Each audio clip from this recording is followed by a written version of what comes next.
floresta tropical do mundo está cada vez mais seca, numa proporção maior do que os cientistas esperavam. A revelação é de um estudo realizado pela NASA. A equipe da Agência Espacial Norte-Americana analisou as imagens do satélite Aqua, que calcula as precipitações, evaporações e ciclo da água da Amazônia. Os pesquisadores verificaram o nível de umidade presente na atmosfera da floresta por um período de quase 2 décadas. O climatologista José Marengo destaca o que há de novo no trabalho publicado recentemente na revista científica Nature.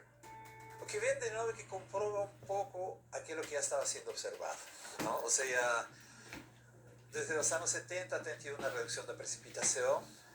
Aquele estudo da NASA mostra que a umidade atmosférica está diminuindo. Nossos estudos mostram que a estação seca está ficando mais extensa.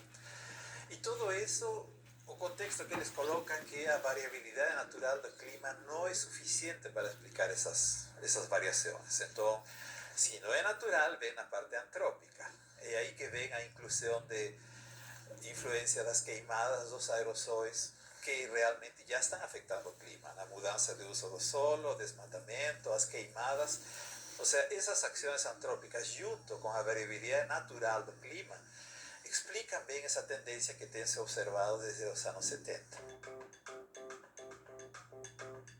José Marengo é coordenador de pesquisa do CEMADEM, Centro Nacional de Monitoramento e Alerta de Desastres Naturais, órgão ligado ao Ministério da Ciência, Tecnologia, Inovações e Comunicações.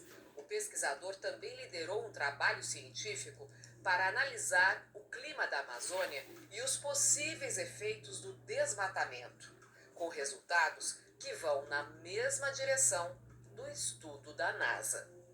Alguns estudos que foram desenvolvidos pelas equipes brasileiras e alemãs mostram de que a concentração de gases de efeito estufa, particularmente os aerossóis. O aerossol não é um gás, aerossóis são partículas que vêm das queimadas, fuligem.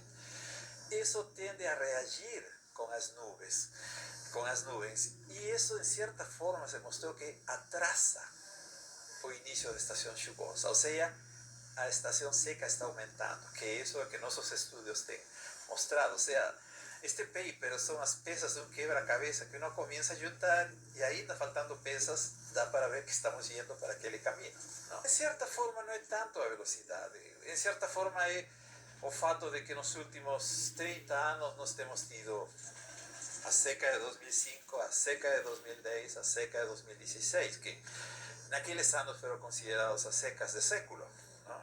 Menos de 15 anos você tem 3 secas do século, é meio estranho, não? E isso tem levado, além, claro, de afetar a população, tem levado a aumentar o número de queimadas, não? E emissão de gases de efeito estufa. Então, a atmosfera, naturalmente, a floresta se comporta como um sumidouro de carbono, mas durante aquelas 3 secas, a floresta se comportou como uma fonte de carbono. Depois voltou a sumidouro, e isso é mais ou menos que as projeções dos modelos climáticos mostram até 2100, não? De que a floresta pode colapsar, e ver aquela famosa teoria da savanização da Amazônia, que isso está aparecendo nos modelos. Então é realmente preocupante, é interessante cientificamente, mas é preocupante.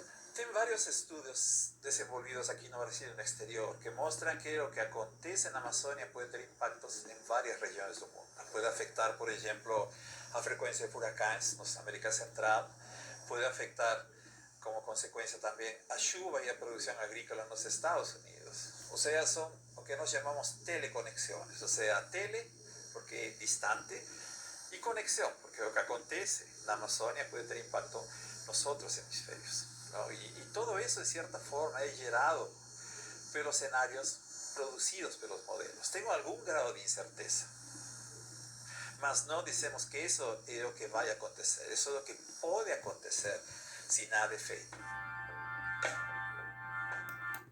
Pois é, se a situação na Amazônia está assim, imaginamos o resto, o deserto do Saara, o Atacama lá no Chile. Então, as secas, como estão vendo agora na Amazônia, está sendo um evento globalizado. E nesse novo milênio piorou. Em 15 anos teve 3 secas, 2005, 2010 e 2016, como retrato Zé Marengo. Então a situação do mar pior, devemos todos nós cobrar, sempre cobro disso, falo nisso, bato nessa tecla, cobrar das autoridades científicas as mudanças, um novo reestudo das premissas da ciência meteorológica, porque as premissas, as diretrizes da ciência meteorológica ainda da Primeira Guerra Mundial, há mais de 100 anos atrás, em 1919, quando os Estados Unidos, a Rússia, a China tiveram interesse, voo de guerra, e começaram a estudar as premissas, os paradigmas da ciência meteorológica. Então, cabe às autoridades mesmo, a ONU, a NASA, e os institutos de meteorologia espalhados no mundo inteiro, rever tudo isso. Um bom dia para todos.